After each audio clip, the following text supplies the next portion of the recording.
The broadcast is now starting. All attendees are in listen-only mode. Hello, everyone. I hope you're having a great day, and thank you for joining our webinar today. This webinar, The Right Questions, Inspiring Kids to Write Through the Art of Storytelling. I'm Kaylin Sandvig, and I work for the Co-op, and I'd like to welcome Daniel Schwabauer, who will be our speaker today. To many of us, Daniel is best known as the creator of one-year adventure novel, Cover Story, and the newest Clearwater Press writing curriculum for high schoolers, Byline.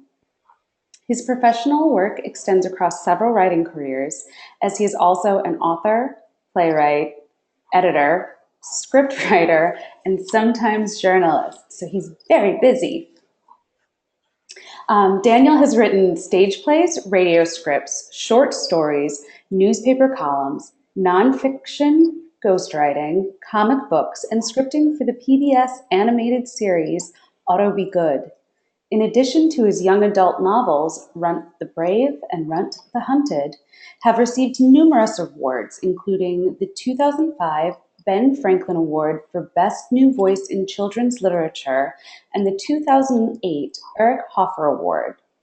The final book in the trilogy, The Curse of the Seer, released with AMG Publishers in 2015. And now, just a few housekeeping items before we get started.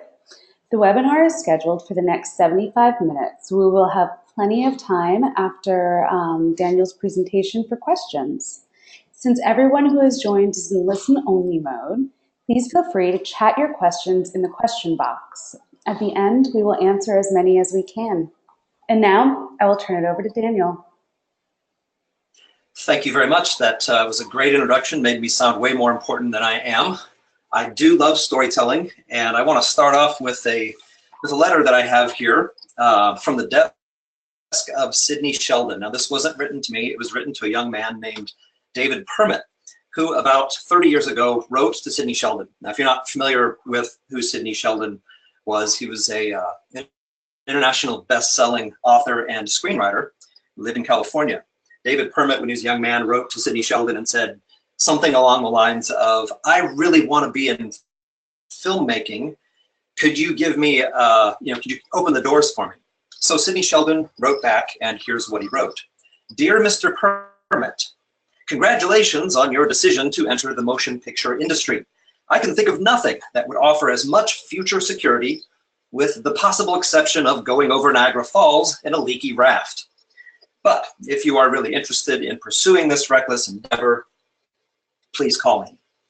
So David Permit did. He went out to California, and Sidney Sheldon said something along the lines of, yeah, I'll open the gate, come on in. And his first big break, meeting David Permit's, was a remake of Dragnet with Dan Aykroyd. And most recently, he's credited with being the producer of Hacksaw Ridge. So I like that story because two things. One, it demonstrates the leg up that someone can give to someone else. You know, if you're having help is always important. The second thing is just I can identify with David Permit's desire to tell stories.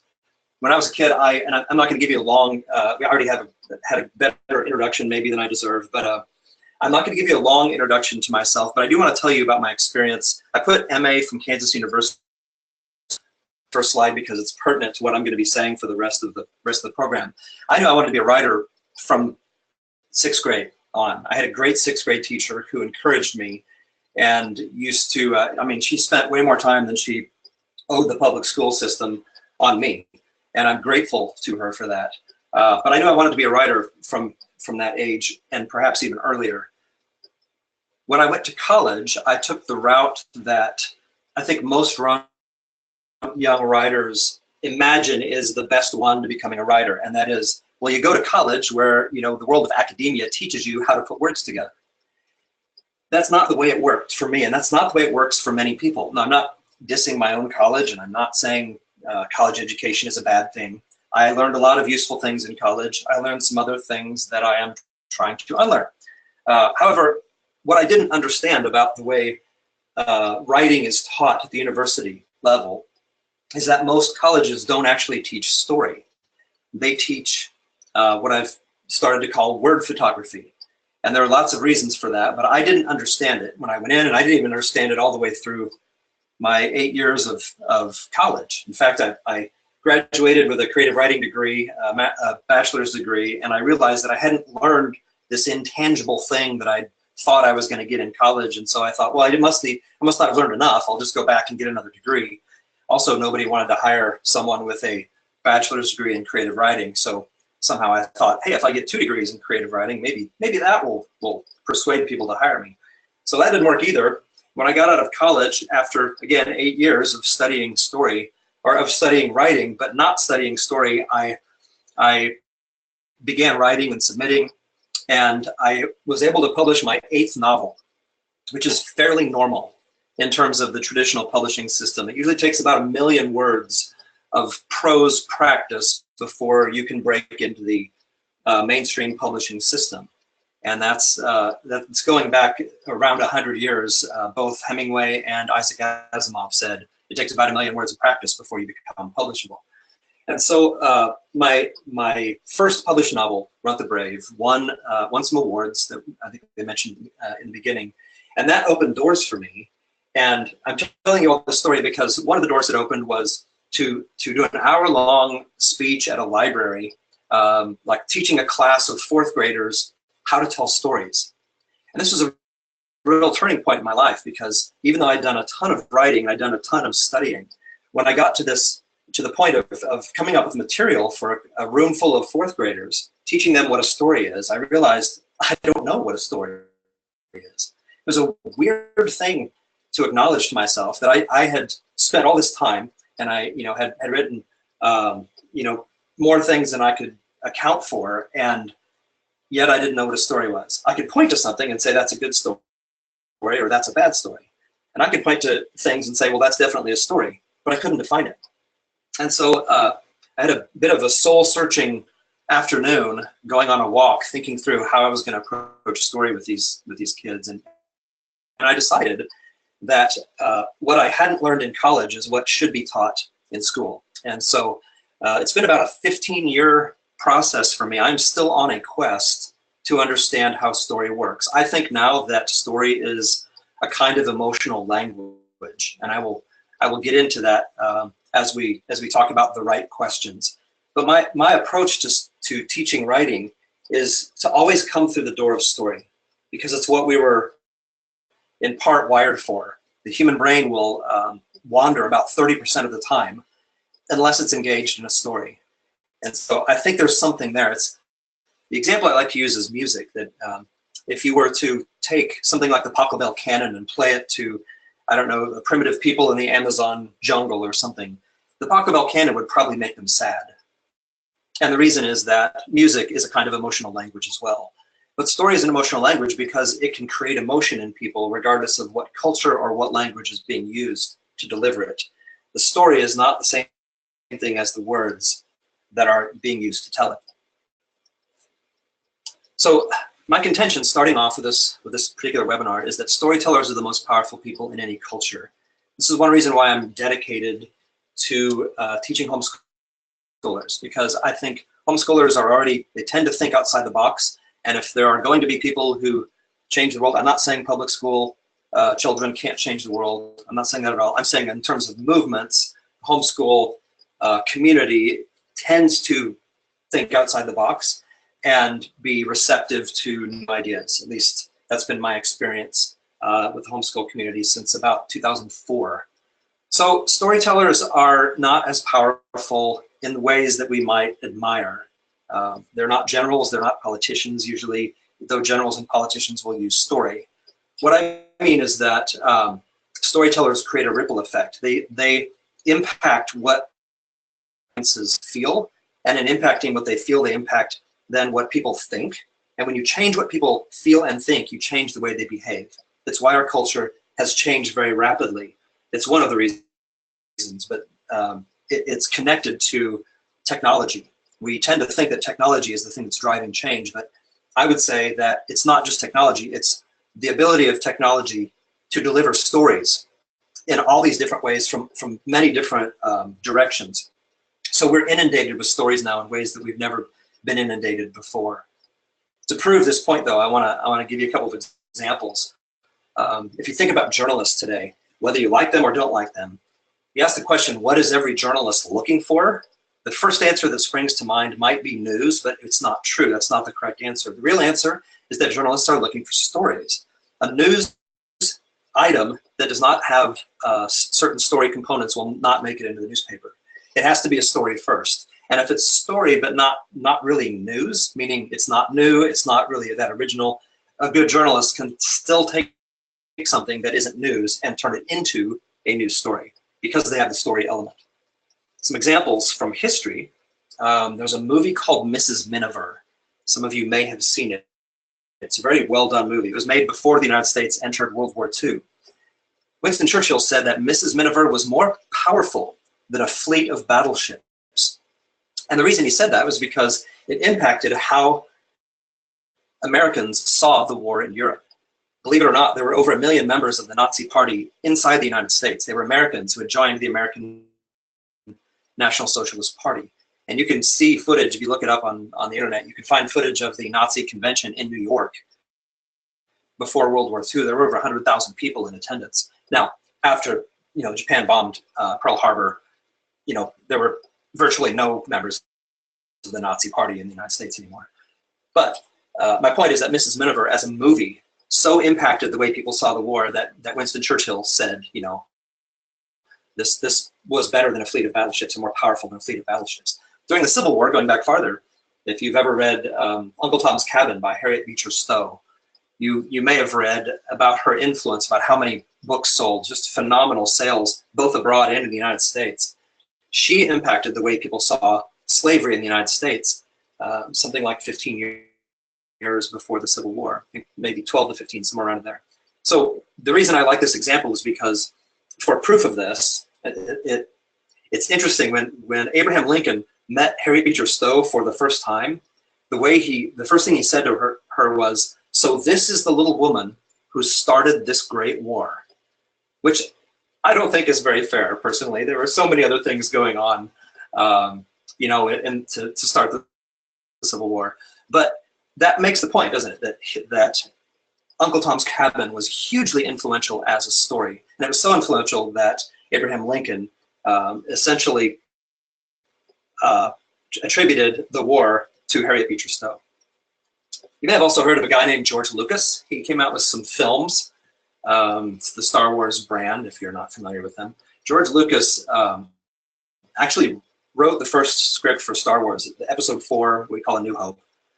He wrote that after reading a book by Joseph Campbell called The Hero with a Thousand Faces. And Joseph Campbell he basically studied stories, he studied myths. And his idea was that myths all over the world, in every culture and every language, have certain things in common with them. And so he said that there were things. Now, I disagree with what Joseph Campbell's concluded as a result of that. I think the explanation is very simple.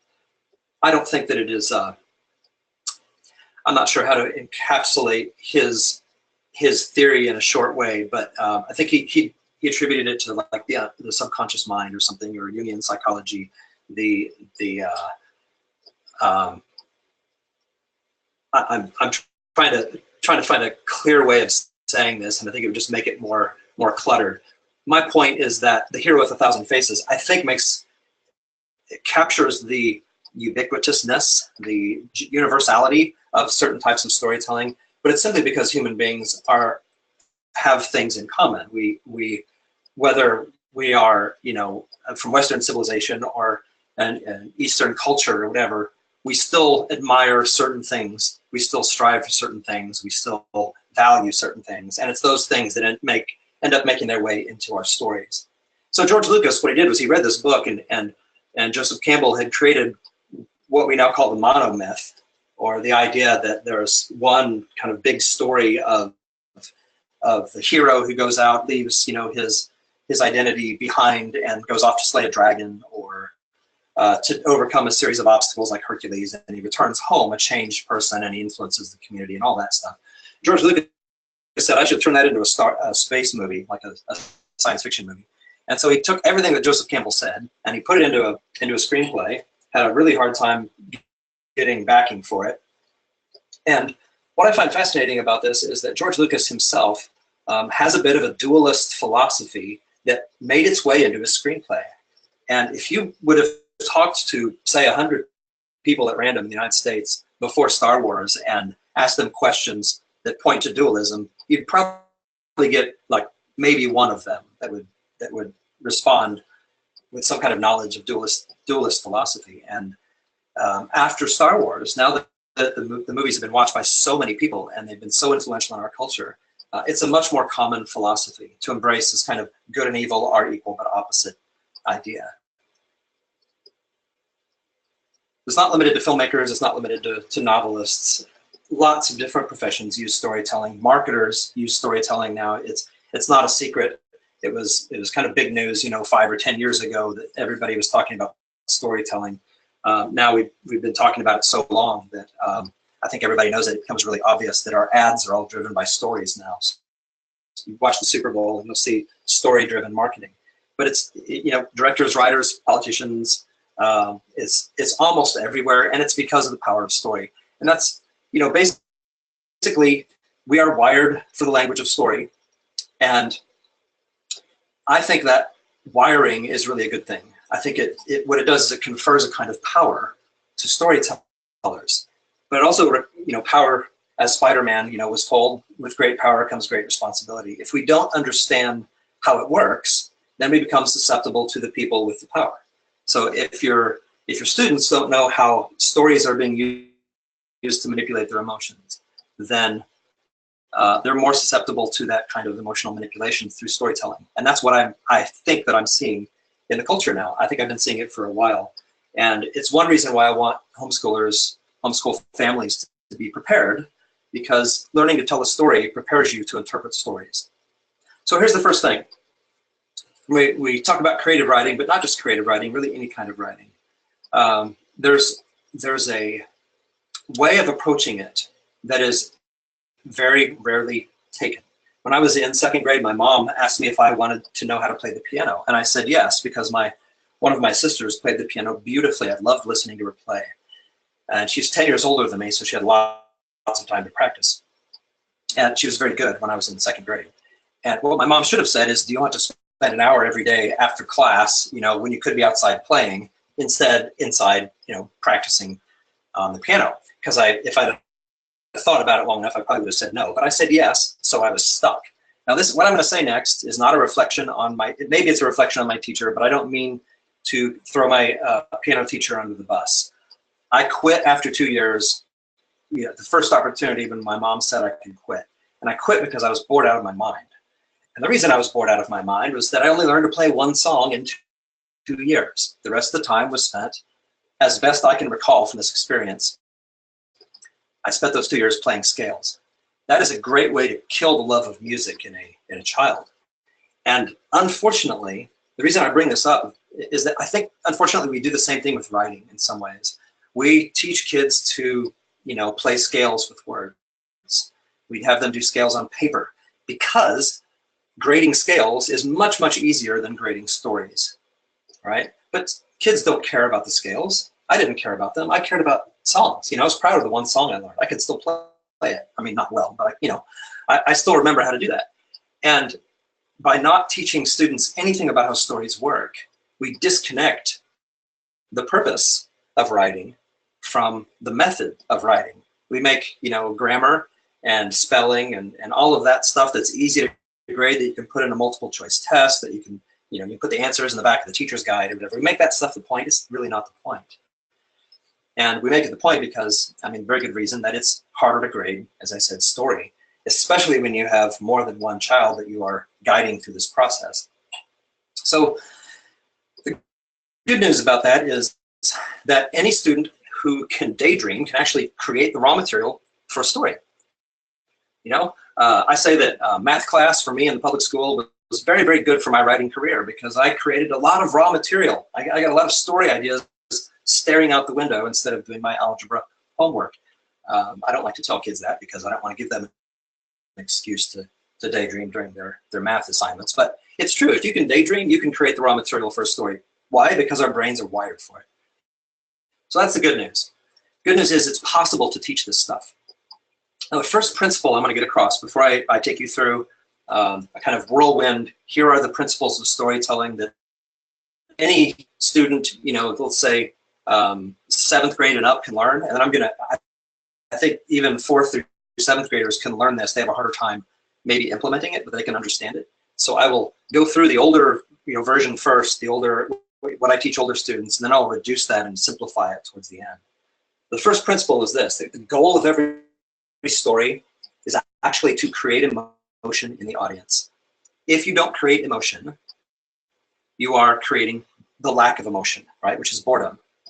So one of my favorite examples is, what's it called? American Ninja Warrior. My wife and I like this program. It's kind of a secret. I'm a bit embarrassed about it because it's kind of cheesy, especially the way it's announced. But I'm really drawn to it because I like the fact that the competitors are all competing against something else.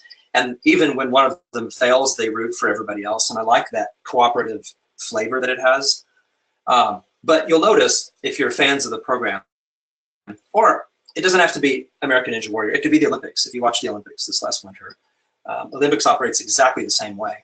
The main thing that makes it interesting is not the obstacle course. It's not, which of these, 10 people is going to swim, 50 meters the fastest.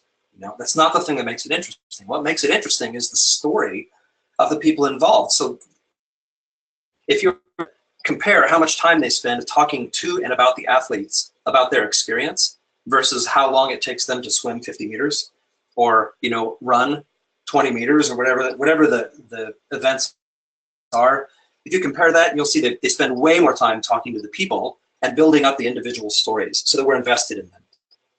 And that's why people cry when they watch American Ninja Warrior.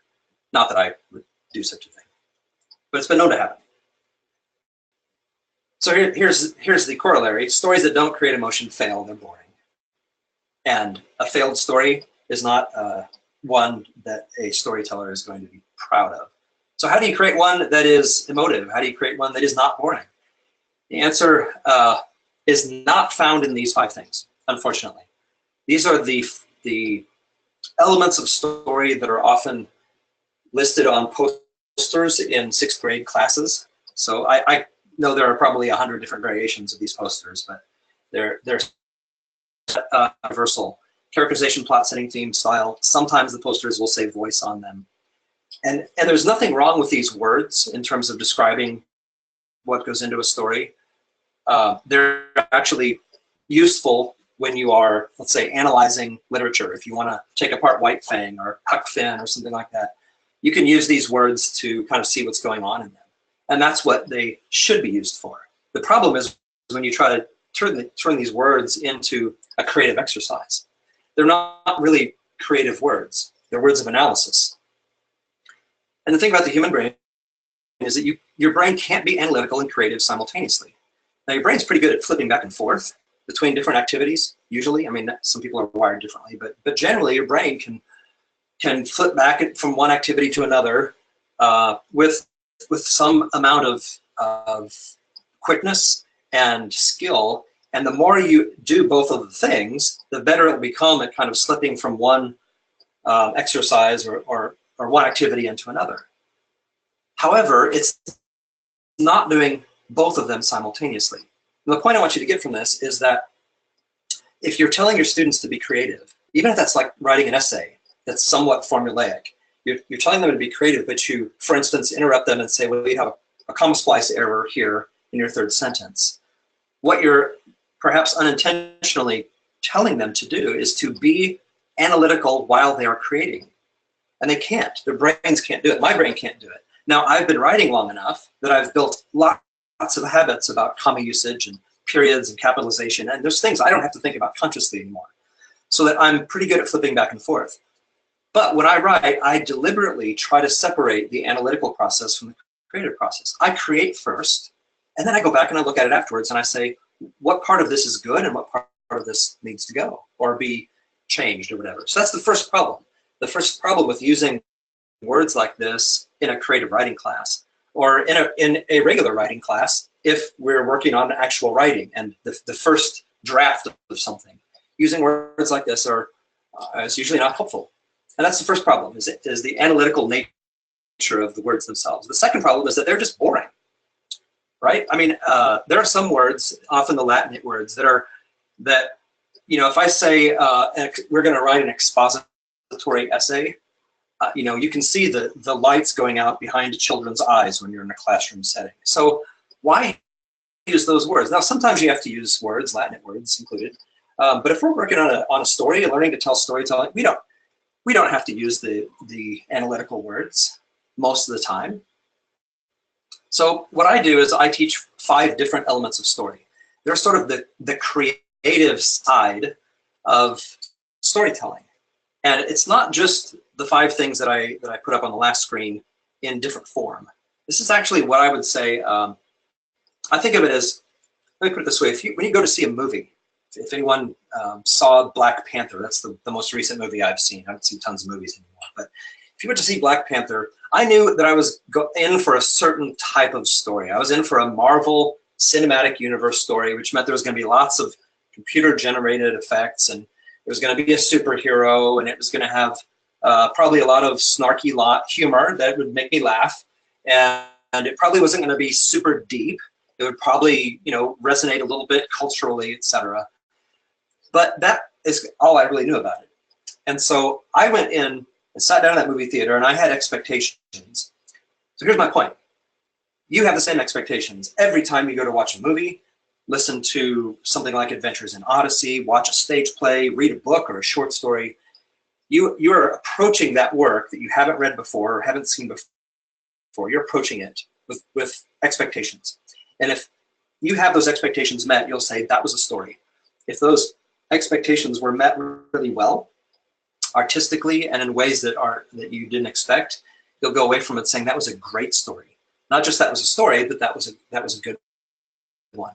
So another way to look at it is I like to take the microscope of analysis and turn it into a telescope of creativity. So I'm going to go through each of these 5 things, and then I'm going to tell you what they are first, and then I'm going to go through each one of them and show you how you do them as a storyteller. And I think students can get this stuff. First one is someone to care about. That's also, we call that a hero or a protagonist in storytelling. Second one is something to want. Sometimes I refer to that as the story goal, the thing that we want by the time the story is over. Something to dread, which is the opposite of something to want. Something to suffer. Yes, when you go to see a movie, you are looking for something to suffer. And the last thing is something to learn. Now, each of these things takes a little bit of unpacking. So I want to make sure that as we go through these, no one ends the webinar thinking, I didn't understand what he meant by someone to care about or something to dread or whatever. So we'll start with someone to care about. That is the hero of the story or the protagonist. How do you create that? It doesn't say someone to like.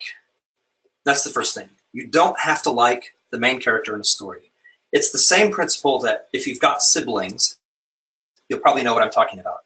You don't always like them, but you always care about them.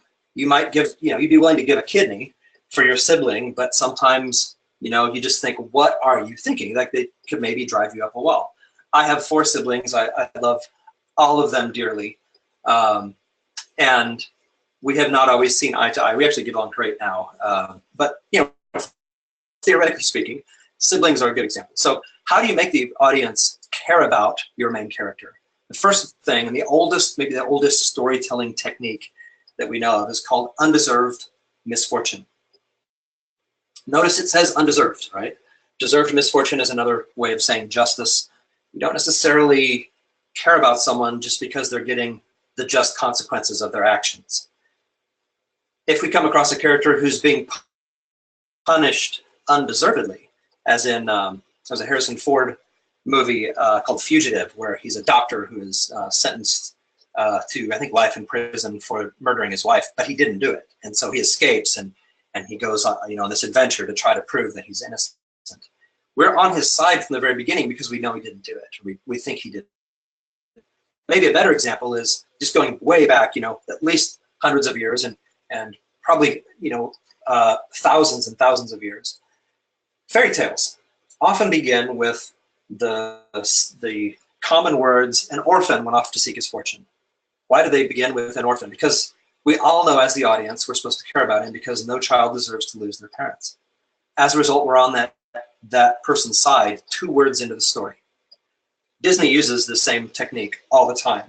Now they own everything, including Star Wars and Pixar and all that. But about 10 years ago, maybe 15 years ago, when I was looking at Disney films as story models, I think there were 52 flat animation Disney films. Only 2 of them had main characters whose parents were both alive by the end. And it's not just Disney that does this. One example I sometimes use, if I have the technology and the time to do it, is the film The Land Before Time with, what's his name, Littlefoot, I think, and his mom dies. And, you know, sometimes actually people get out tissues, you know, and cry during this thing, which it's a very emotive scene. It's done very well. The writing is strong in it. And, you know, you go, why are they crying? This is a flat animation. It's a cartoon, you know? Well, it's a brontosaurus, right? Well, they're connected to the idea of the misfortune that's undeserved of this cartoon character.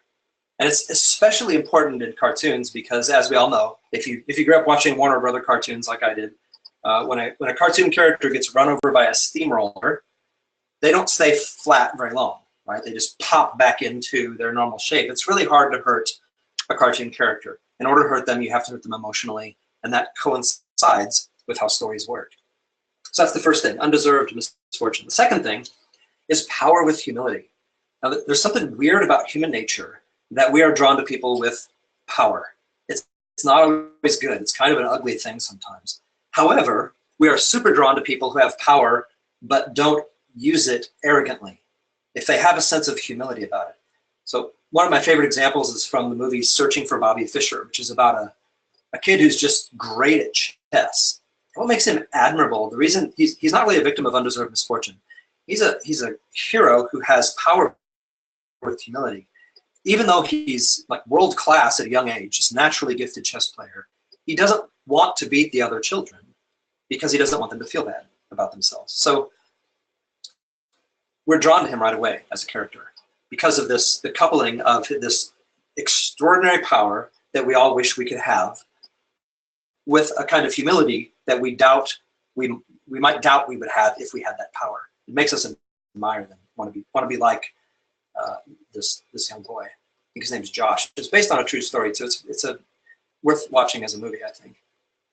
Okay, so the third one is morality, and this is one where sometimes people say, well, you know, I'm not sure morality is necessary in stories, but my point would be that a story is not a story if the storyteller and the audience don't share a moral compass. You have to have some basic things in common regarding what's right and what's wrong. Otherwise, you can't tell who the villain and who the hero is.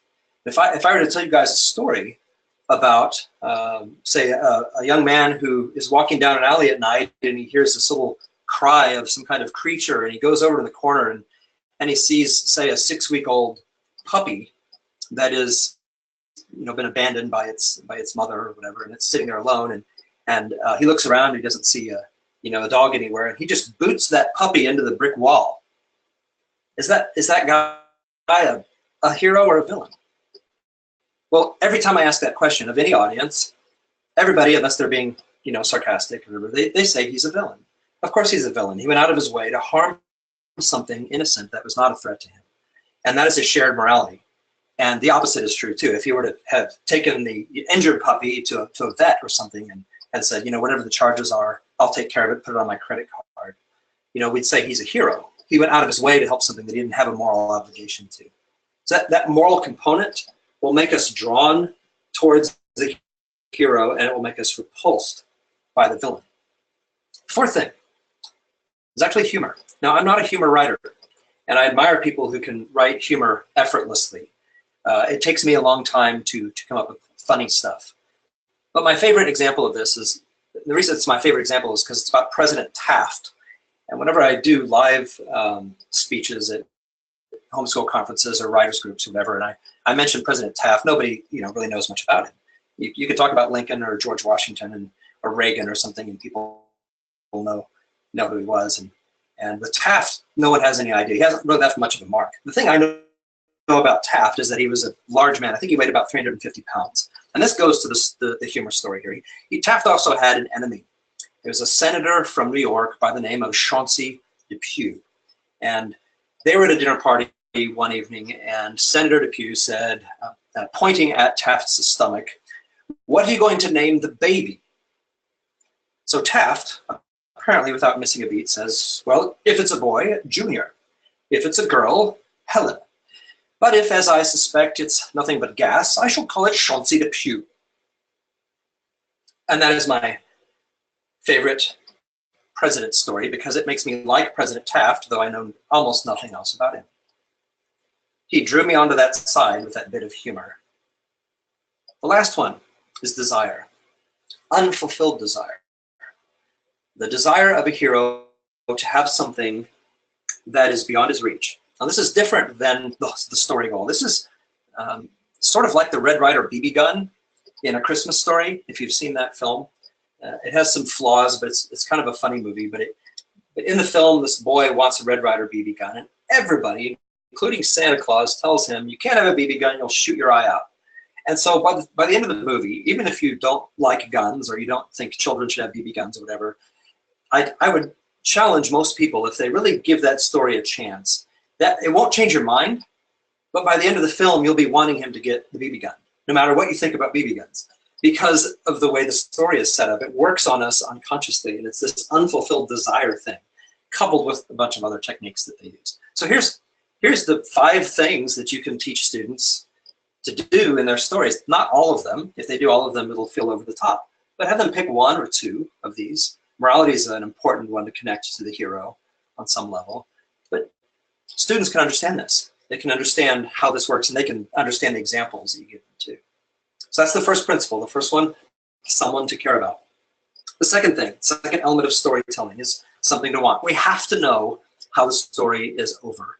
If we don't have the story goal in mind, if we're not told what the story goal is, we're not going to know what we should be expecting and anticipating. And some really good examples of this, I think the best example is from Lord of the Rings. And the movie version, the story goal appears very clearly. It's stated at the end of, I've seen these films a bunch of times, but it's on the DVD version, the extended version, it comes right at the end of the first disc. So it's the Council of Elrond. There's some of you out there, I'm sure, are going, "Man, this guy's a complete nerd," which is fine. Some of you are going, yeah, Council of Elrond, I'm tracking with you. At the Council of Elrond, you have Gimli, who's this dwarf, tries to destroy the Ring of Power.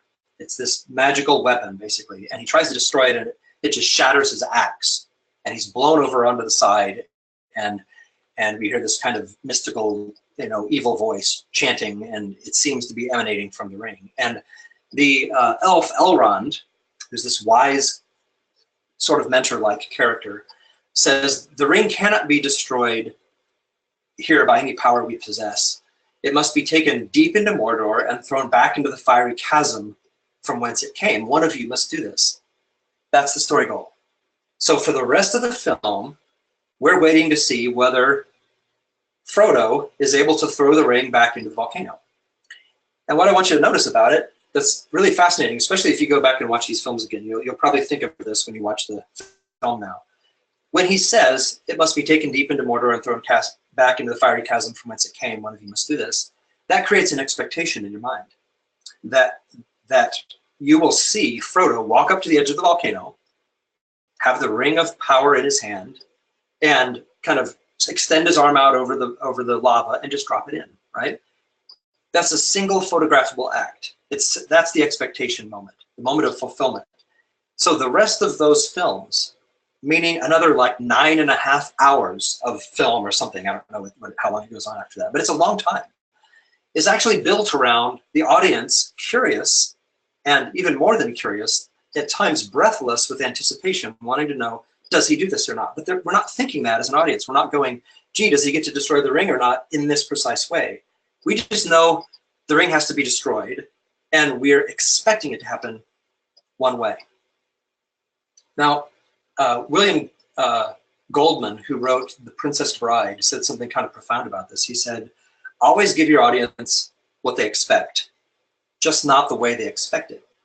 And he was talking, I think, about this. And Lord of the Rings is a great example because those of you who have seen Lord of the Rings, ask yourself the question, does he do what I just said? Is that how it ends? I'm not going to give spoilers because that would be unfair to everyone who's not seen the films or read the books. Again, William Goldman, always give your audience what they expect, just not the way they expect it. That's how you make a story feel fulfilling, because you're giving the reader or the viewer something that they were anticipating, but it comes in a way that they go, oh, I should have seen that coming, but I didn't. And that makes the story feel fulfilling. The last thing about something to want that's important is you have to set up why it actually matters. What's at stake with this? And that's why in Lord of the Rings, we have several scenes where we get to see the Shire, the sort of prophecy of the Shire, its doom when the orcs come and wipe it out. So if you're not a Lord of the Rings fan, I apologize for using these as examples, but it's just, the film is a really good example. I mean, it's based on the books, and it follows some things in the books really closely. And the story arc that I find fascinating in Lord of the Rings is that good doesn't destroy evil. Evil destroys itself. And that's a very unusual story technique that Tolkien implemented in his novels. So we have someone to care about, something to want, something to dread. Now, something to dread, the simplest way of embodying dread or creating dread is through a villain. It's like maybe the oldest, most timeless way of doing this. Villains, usually in complicated and well-done stories, won't just be bad. And it's not that they'll be complex, they will be in good stories, but the main thing about a villain is that they'll represent something that is an opposite of what the hero represents. I'm not talking about an Aesop's fable where there's a moral at the end of the story, that the grapes were probably better anyway or something like that. I'm just talking about the villain being someone who embodies maybe someone who is very unforgiving. And the hero is going to embody at some level an act of forgiveness. And we're going to see these two come into conflict. They're going to take two different approaches to a question. And the villain's approach can range from, it can be violence, it can be, in a really action-centered story, the question or the negative ideal that he represents is going to drive him to do some really terrible things. But it doesn't have to be terrible things.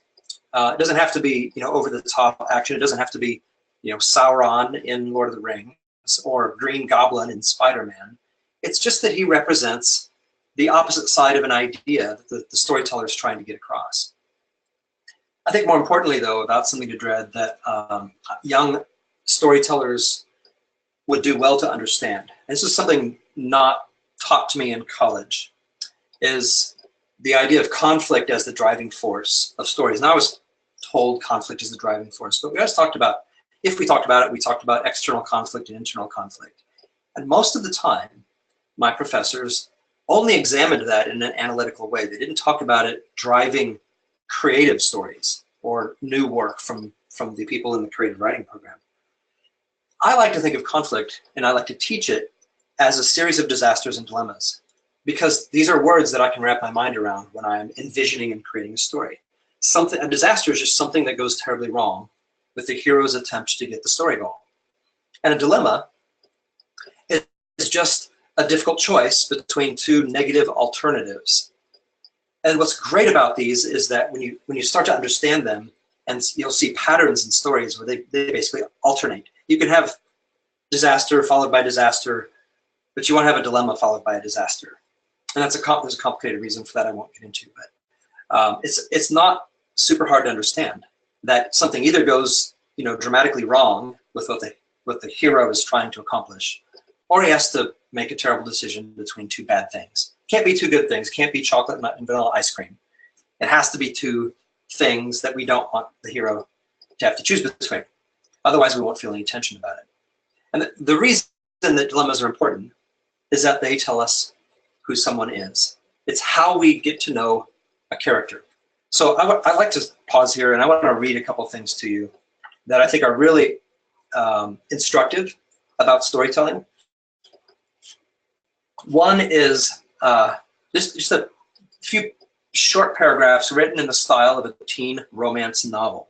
Okay, so this is not good writing, and this is not good characterization, but I want you to try. So imagine that you're wanting to read a teen romance novel and you're trying to get, who are these two characters we're supposed to care about? The 15-year-old twins were identical in appearance, with green eyes, a tiny dimple in both cheeks, and perfect California tans. They were both slim and athletic, and both had long, sun-streaked blonde hair. Sarah usually wore hers in a loose, casual style, but Dana preferred strong, orderly waves. Both twins wore a size 6. However, Sarah's taste in clothes was conservative, while her sister, who loved being the center of attention, usually wore the newest and flashiest fashions. Dana wasn't dressed that way now, Sarah noticed. Instead, she wore a long terry cloth bathrobe and was wrapping her wet hair in a towel. "Have you seen my hairdryer?" Dana asked. Sarah shook her head and sighed.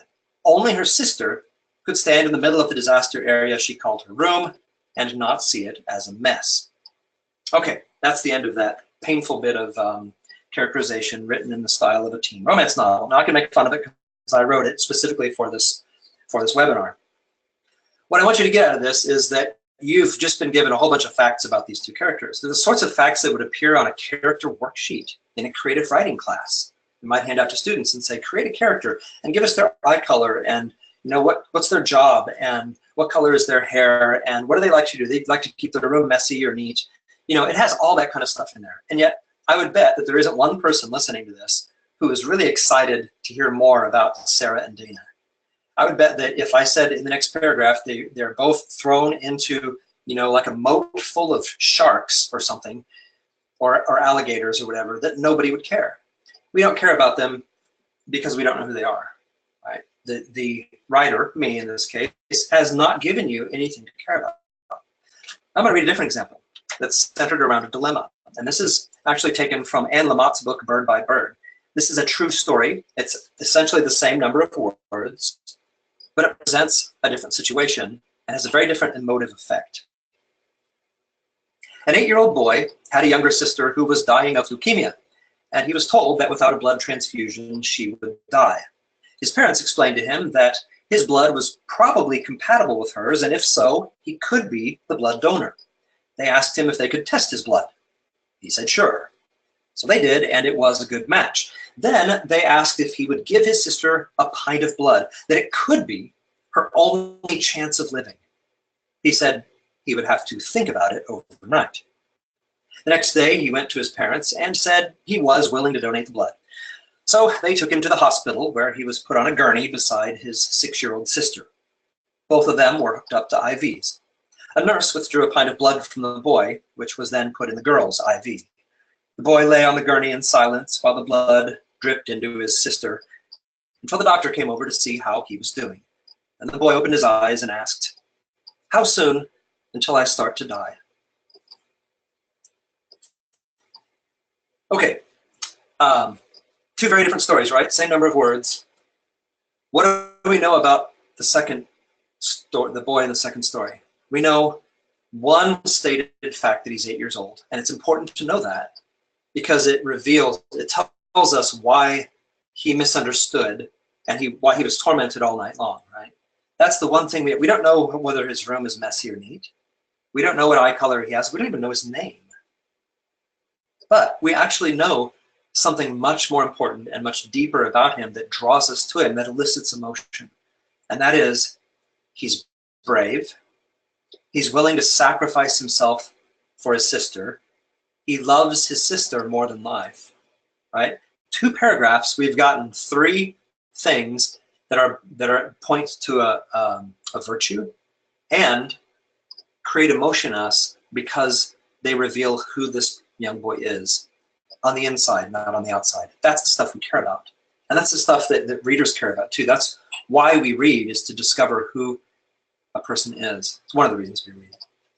So we've got someone to care about, something to want, something to dread. Something to suffer is the one that people often, they'll say to me, well, I don't go to stories to suffer. And I say, well, you're not going to suffer yourself. You're actually enjoying the suffering, but it's not because you're cruel or you're, some kind of sadist or something. That's not why you're enjoying it. You're enjoying it because it's proving something to you. And I'm going to do this fairly quickly. I just want to show you the kind of progression. Physical pain in stories doesn't do much for us. I mean, it can be kind of gruesome to look at or whatever, but or to read about, but it doesn't work in stories very well. Emotional pain is much more effective. When J.K. Rowling, the author of the Harry Potter books, I saw an interview with her, I don't know how long ago it's been now, 10 years maybe, something like that. And the interviewer said, what would you tell your main character if you could speak to him in person? And she said, I'd tell him I'm sorry for all the things that I put you through.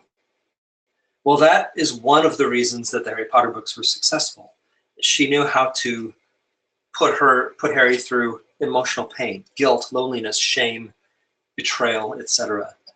A lot of young writers will try to go, they'll instinctively understand that loss is even more like the death of a character. They'll feel it so strongly when it's done well that they'll want to recreate that. So they'll go for, killing off a character, and they want that strong emotional reaction in the audience. But what takes longer to learn is that people don't care about the death until they care about the character. And so you have to actually build the character first before their death matters. Now, all of this, I'm doing this quickly because it's not the main point. The main point of something to suffer is this. The suffering a character endures determines the value of what he wants. I saw like a 60 Minutes or a 20/20 program. Again, this might have been 12 years ago or something, but it was the sale of Mickey Mantle's glove, the baseball player, which sold at auction to the comedian Billy Crystal for $293,000. And I remember watching this thing and going, well, I mean, I'm happy that he's prosperous or whatever, but if you have $293,000 to spend on a baseball glove, you've got too much money, because there's no baseball glove in the world that's worth that much money. I mean, just because it has Mickey Mantle's sweat on it or whatever, I could go up to the local sporting goods store and, for, I don't know what they would go for, but, a couple $100 maybe, something, probably less. I could, at the time, I could get a leather glove that was just as good, But the more I thought about it, the more I realized I was wrong. And I'm wrong because of this principle. I was wrong because I wasn't thinking it all the way through. The principle goes back, again, thousands of years, but you see it at work in eBay, and you see it at work in insurance law, which comes from British common law, that the value of a thing is always going to be worth whatever the highest price is that someone is willing to pay for it. And I really find that fascinating in stories, because suffering is the only currency the storyteller has to buy the emotional investment of the audience. If I were to tell you a story about say Prince Charming, finds out that his beloved Princess Buttercup he's betrothed to, he's been captured and locked in a tower guarded by a dragon, and he rides off to rescue her on his trusty white steed, and he gets to the tower and he sees it's surrounded by a moat, and there's a sign that says, "Beware of crocodiles." And he hears Buttercup crying, and he looks up, and there she is, her golden tresses, flowing out of the window, save me, that kind of thing. And he says, if it were anything but crocodiles. Well, we don't actually know a lot about him, but we can probably say he doesn't really love her, right? I mean, he hasn't proven that he loves her in this stupid story that I've told. Now, if I told the story differently, and I took kind of the easy way out, but the different approach, where he shows up and he sees the sign with the crocodiles, and he, kind of like James Bond did in a movie a long time ago, like runs across the back of the crocodiles in his armor, showing off how dexterous he is, climbs the drawbridge, or maybe hacks his way through it with his sword, confronts the dragon and chops off its head in one fell swoop, and then runs up the stairs and kicks in the door and says, "I'm here to rescue you, Buttercup." Okay, he's actually done more in this story, but we still don't know if he actually loves her, because he hasn't had to pay any price. And price, again, is the suffering is the only currency the storyteller has. Let me prove it by saying, a third time, if instead of those other two stories, I told it where he shows up and he's still terrified of the crocodiles, but he jumps in the moat anyway. Maybe gets a leg bitten off. This is going to be a dumb story too, but it's going to make the point. He gets a leg bitten off, is somehow able to climb up the drawbridge, collapse on the other side, where he realizes the dragon's there waiting for him, and it breathes fire on him, and he's just kind of charred to a crisp, but somehow, with his, last gasp effort, he's able to pierce the dragon's heart with the sword, and the dragon falls over, and so, he grabs the key and crawls up the steps and opens the door to her room and then falls over and says something cheesy like, I would have loved you forever, right? That story, we know that he loves her because he paid a price. I'm not getting weird and saying he paid for her. I'm saying the story goal. He paid a price for the story goal, which is he showed us how much he loves her. She doesn't have to love him back. She doesn't necessarily owe him anything. But he did establish the value of what he wants, which is to marry Princess Buttercup. What a goofy name. Okay, so we have the first four. And I will say that you can do a story without something to learn. It's very possible. I think television does it all the time. We have a lot of TV programs that have someone to care about, something to want, something to read, something to suffer. And they don't really put something to learn in, or if they put something to learn, it's added on to the end, like in Aesop's Fable. It's sort of tacked on. A lot of children's animated programs do this. They feel that the children need something, you know, something nutritious to go along with the mental dessert they've just been given. And so they'll throw in a quick Brussels sprout of believe in yourself or something like that. And that's really not very effective, ever, to do a story that way. The way it works is that something to learn is the writer's equivalent of the scientific method. You come up with an idea that you believe so strongly in that you set it up in front of your reader, and then you try to knock it over with a sledgehammer. And when you are unable to knock it over with a sledgehammer, when you take something like, I put meaning on here, but another one is character change. When Ebenezer Scrooge, you know, brings all of his guns to bear on the idea that Christmas is valuable, and at the end of the story changes because he has seen what his life lived for himself and for no one else amounts to when he'll die, looking to the future. Ebenezer Scrooge is the one who changes. The idea that I think that Charles Dickens would call it repentance, that repentance is important, is told throughout his book. One thing that makes A Christmas Carol so effective as a story is that he doesn't use the word repentance, he uses the word Christmas. So Ebenezer Scrooge says, I will honor Christmas all the year. I'm not the man I was. And that's what makes it powerful. And the larger point, though, I think about A Christmas Carol is that Ebenezer Scrooge doesn't change until everybody in the audience wants him to change. And that's unlike a lot of bad storytelling, which basically presents a change and says, don't you want this too? Whatever the change is. It can be, you know, a religious theme or an anti-religious theme or a political theme, you know, don't you want this thing?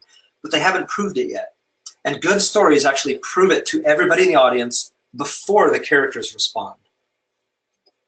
George Bailey is another good example from It's a Wonderful Life. I know I'm short on time here. I'm going to get through a couple of other principles, so I'm going to go through this very quickly. But most stories, you can see where the something to learn is by looking at the moment near the end of the story when the tension goes out of it, when the character learns something, has some kind of revelation, like George Bailey when he says, take me back, Clarence. I don't care what happens to me. I want to live again.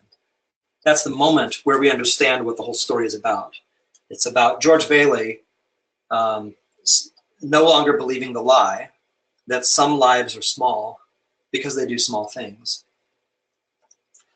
So those are the 5 things, 5 elements of story: something to care about, something to want, something to dread, something to suffer, and something to learn. Now, for younger students or students who aren't might be intimidated by doing those 5 things, you can simplify them by just putting together stories with these 2 questions. What did your hero want? And what's likely to go wrong? So you say, student, you know, come up with a story goal. Your hero wants to win the race at the school. And what's likely to go wrong with their efforts to win the race? What kind of things can the hero do to try to, you know, get ready for the race, practice for the race? Maybe he needs, you know, new shoes for the race or something like that. What's likely to go wrong with each of these things? And simply by asking those 2 questions, you can put together a string of interesting things that will feel more like a story than the stories that most, let's say, 4th graders will put together with no direction. This is nothing against 4th graders, it's just the way their brains are wired. You know, they love storytelling, but they don't quite have the tools yet, usually, to put together a real story on their own. And so what they end up doing is they create a series of events that are just kind of random. So these two things can help them avoid that random factor. But another thing I want to get across that I think is really important to writing, especially creative writing, but not just creative writing, is the importance of boundaries. People misunderstand this a lot. G.K. Chesterton, one of my favorite writers, wrote back in the early 20th century. He said the most beautiful part of a painting is the frame. And what he meant was that the boundaries around it, that having a frame provides boundaries and it provides limitation. And that is actually an access point for beauty. I would say it this way: boundaries are fuel for the imagination. Don't make the mistake as a teacher of giving no boundaries. I've seen this a lot. We'll give students a blank sheet of paper and say, write about anything you want. That's, unless the student already has something in mind, it's not doing them a favor, because it's too many options for their brain. There are too many things that they have to answer in order even to get into the story. It's much better to give them some boundaries, to give them some ideas first. First boundary that I like to say is, don't give them blank pages. I mean, even lined pages are better than blank pages. But let me give you an example from one of my favorite cartoons when I was a kid. Chuck Jones worked for Warner Brothers and created the Roadrunner, among other ones, Roadrunner and Wile E. Coyote. I assume most of you here have heard of or seen Roadrunner cartoons. I love those cartoons, still do.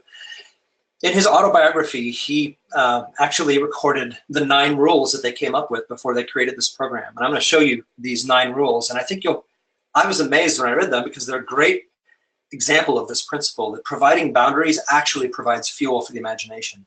All of what makes the Roadrunner cartoons work can be found in these rules. I mean, obviously they had great, they had great artists and stuff too, but here are the rules that basically laid out what Roadrunner would look like. Rule number 1, the Roadrunner cannot harm the coyote except by going beep, beep. Rule number 2, no outside force can harm the coyote, only his own ineptitude or the failure of the Acme products. Rule number 3, the coyote could stop at any time if he were not a fanatic. Rule number 4, this might be my favorite one, no dialogue ever, except beep, beep. I can just imagine the looks that I would get in my novel writing class if I said, I want you to write a novel without using any dialogue. Of course, I would never say that, but it's one of those rules that seems so constricting, and yet it's one of the things that defines Roadrunner. And then I'm going to skip down to rule number 8. Whenever possible, make gravity the coyote's greatest enemy. And rule 9, the coyote is always more humiliated than harmed by his failures. Here's another example. It's from a short story by Stanislaw Lem called Churl's Electric Bard. It's about a guy who invents a computer that writes poetry. And he's telling his friend about it, and his friend doesn't believe him. And so his friend says, if you really want to convince me that it's good at writing poetry, let me provide the parameters, and then it has to write a poem based on what I want it to write about. And Churl says, what do you want it to write about? And his neighbor says, well, have it write a poem about a haircut, but make it lofty, noble, tragic, filled with nobility and in the face of certain doom, and make it 6 lines long and cleverly rhymed, and every word beginning with the letter S. And so Churl says, well, that's ridiculous. You can't give it that. And before he can finish the sentence, the sound of the computer is heard saying, the poem that I'm going to read to you that will appear on your screen. Seduced, shaggy Samson snored. She scissored short, sorely shorn, soon shackled slave Samson sighed, silently scheming, sightlessly seeking some savage, spectacular suicide. What a great poem. I love that as an example of the boundaries providing fuel for the imagination. And I'm 4 minutes over because I want to give time for questions. So I'm going to just run through the last couple of slides very quickly. Retail writing is my way of saying that here's an exercise you can give to students if you want to get them into writing. Have them tell a familiar story about the different main character. And the reason is that it provides all of the elements that I've been talking about. And it also provides fun because they're going to discover that story, but they're going to interpret it a different way, but the events and the characters are already created for them. So it still requires a good deal of creativity, but it's this boundary that will spark their imagination. In fact, the first short story that I ever sold was recommended recommended for a prize in science fiction, the Nebula Award. It didn't win. It was my first story, but I actually just did it by rewrite. I didn't rewrite War of the Worlds, but I wrote a short story about H.G. Wells's War of the Worlds told from the perspective of the Martians. And because I had something to pull from, it made the story, and I was giving a different twist on it, made the story accessible to me and I think to the audience too. Another principle is that you can, instead of giving story starters, give story enders. Say, here's the situation, here's how the story ends. How can this ending be made to make sense by writing things that come before it? It's actually how Gone with the Wind was written. Gone with the Wind was written one chapter at a time, starting with the last chapter and working backwards. So I think we've made it to the questions section. I want to point out that the products on here, I think that Homeschool Buyers Co-op is doing a sale this month on our products. It's like 10% off. And I didn't put that on the slide, but I probably should throw that in there. Yes, hi, this is Kaylin from Homeschool Buyers Co-op again. So I am just going to go ahead and send you all the link to where you can find cover story, byline, and the one-year action novel. And like Daniel said, these are available on Homeschool Buyer Co-op at 10% off through the remainder of the month. So Melissa had asked, who was the author of the story of the little boy donating blood to his sister? It was from a book by Anne Lamott, Lamott. The book's title is Bird by Bird. It's a book about writing, and you can find it in there somewhere. I don't remember what page number it's on. I don't have that in front of me. Excellent. And if anybody has any questions, please feel free to just write them in the question box. I know Daniel's excited to answer some. But in the meantime, I have one. I was wondering, what story from your childhood do you remember as being the most powerful?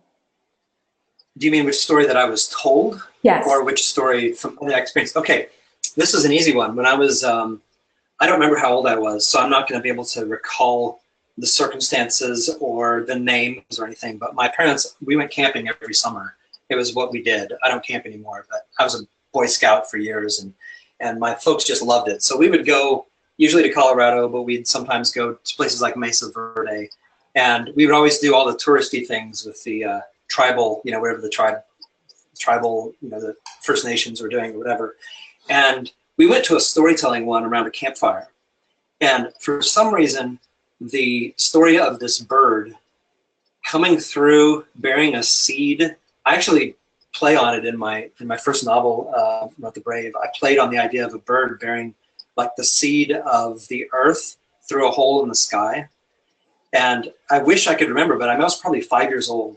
But I love that story so much, I asked my dad to tell it to me over and over again. And he told it for years. He was a good storyteller, and so he had remembered the thing. He probably embellished it after a while. But that story, for some reason, the juxtaposition of the sort of spiritual element of it, that there's something beyond the sky, besides space, that there's something else out there, and you can kind of poke a hole in the sky like it's a piece of cloth, and send something through, has kind of fascinated me. And I think it's a really common idea across cultures too, that reality is a fabric. I'm a science fiction and fantasy, like geek, so I love that kind of stuff. Maybe because of that story, I don't know. That's a really lovely memory. Thank you for sharing that with us. Yeah. So we have a question from Heather, and she would like to know what you would recommend for beginning writers in 2nd or 3rd grade. How would you teach them?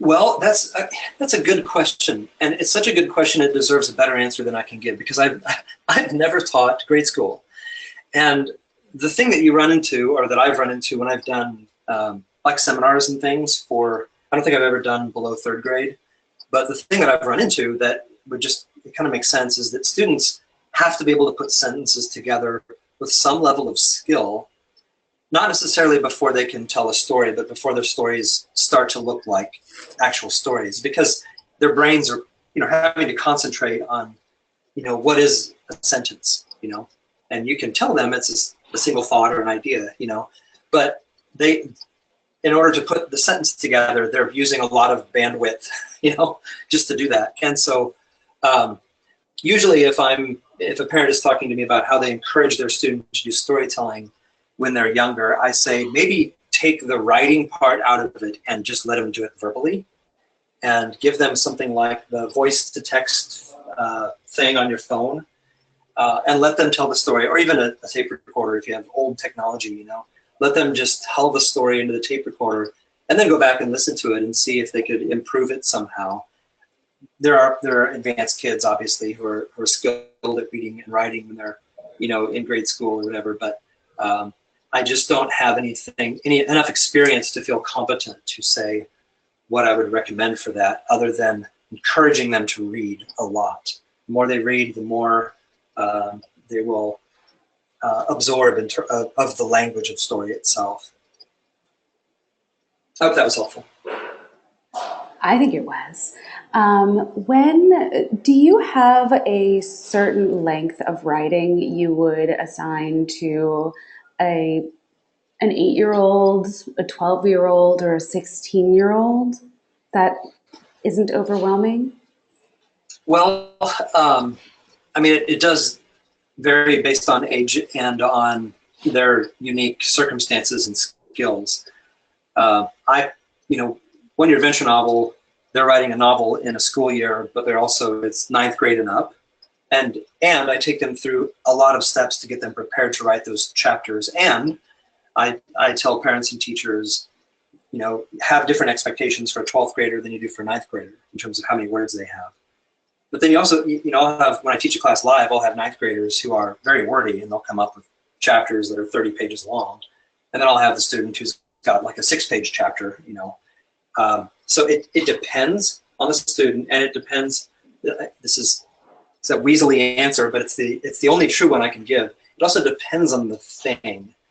I am not a big fan of, I will sometimes assign things and say you need to write at least a 500-word essay for this. This story deserves at least 500 words, but I always give parameters, 500 to 800 words, or sometimes I'll say don't write any more than 600 words on this, because I want them to have to compress it, because as a storyteller, I'm looking at what does the story deserve, and I want them to make those decisions on what goes in based on the thing they're trying to get across to the reader.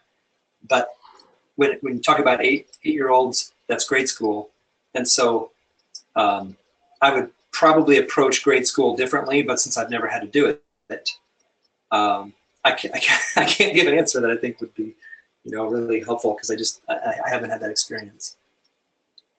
Well, thank you very much. I'm sorry. Oh, no, that was a great answer. I really appreciate it. So Heather was wondering, what is your best advice to turn kids into excellent writers?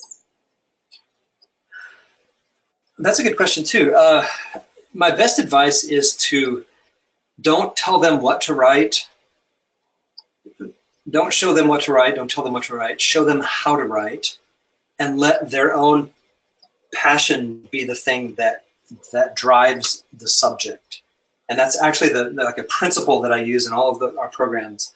I call it the door of story, or the language of story. I want them to understand how stories work, because I think they're fascinated by that. But I also don't want to assign them something and say, this week we're going to write, a 1,000-word essay on mold spores, because what's the likelihood that a kid who has to write a 1,000-word essay cares about mold spores? There's a time probably, if you're studying mold spores in a science class, to write something about it, but that's not a writing class, that's a science class. And so I think that they should, and there's a time to assign literature, there's a time to read Shakespeare, and you might have to write an essay about Shakespeare, but let them have some investment of their own interest in the story, or what you're unconsciously reinforcing is that writing is boring and something to be avoided. But if it's an expression of themselves, which is the goal, we want them to be able to express themselves well, then let them have an investment in it. Let their assignment be driven in part by what they care about. That's probably the best advice I can give. Thank you so much. Well, we've come to the end of our time together today, so I hope you will all join me in thanking Daniel for his time and wisdom and advice. It was really, really wonderful. I am sending the link where you can watch this webinar probably by early next week on the Homeschool Buyer Co-op webpage. So if you don't get the link, it's homeschoolbuyercoop.org/webinars, or you can scroll down on the homepage to free resources near the bottom, and you will see free webinars. Click right on through, and it'll take you there. Anyway, thank you all so much for joining us today. It was really wonderful to have you all, and we hope you can join us for our next webinar soon. Bye. Thank you.